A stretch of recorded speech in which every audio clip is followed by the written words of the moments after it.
This video was seen on news channels across the country.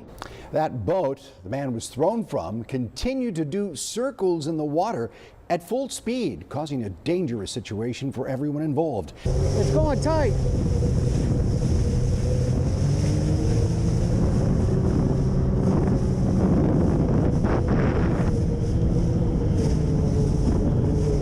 Forget about the boat.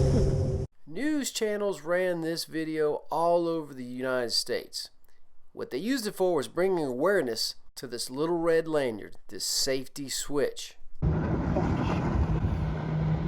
don't know if y'all have ever worn these inflatable PFDs, but I have quite a few of them, and they keep you very cool in the summertime, and you can still see that they're extremely effective in an emergency situation. Jesus.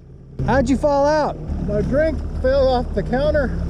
I feel like this is a poignant moment, people. Never look down while running. This fellow looked down to grab his drink and got thrown out. I looked down to grab something one time and got slammed to the ground. Look forward, stay alert, don't look at the ground ever or reach for anything ever while running a boat. You didn't have your lanyard on? No, I did not. Always wear that lanyard when you're running in a boat. If you get thrown to the ground or thrown overboard, that wheel's going to slam hard to one side and that boat's going to start a spin, start doing donuts. If you're in the boat, you're going to have trouble gaining control. If you're overboard, you're probably going to get hit. If you jerk that kill switch, the boat dies and the chaos stops.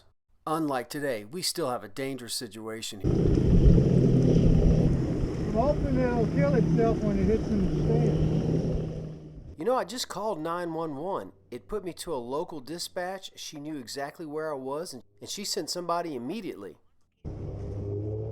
Dispatch 911, location of your emergency. Con Brown Harbor. We had a fella thrown out of a boat, and the boat's doing donuts in the middle of the channel. So his boat is in the middle of the channel? Doing donuts. Unmanned. We pulled Okay. we got the guy out of the water. He seems to be fine. You okay, sir? I'm good. He seems to be okay, but this boat doing donuts in the canal is going to potentially cause an accident. I agree.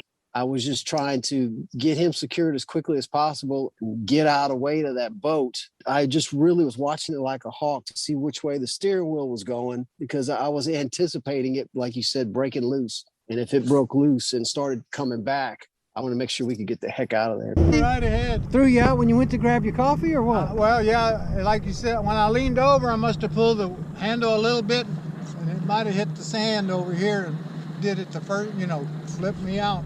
Hey, that Onyx PFD worked. It sure did. I don't think I'd been able to swim fast enough to get away from that thing like that. Took a lot of mud on that one. Yeah, he's okay.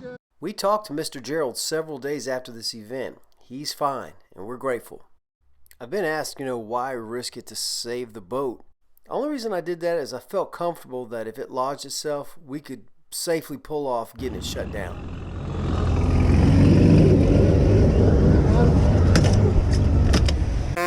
That little red cord right there could be the difference between life and death. That's enough excitement for one day, people. This is the first time Chris and I have been out. He just moved into my neighborhood. What did we learn? We learned to wear your life jacket and wear your kill switch. Sketchy all the way around. Something to keep in mind, people.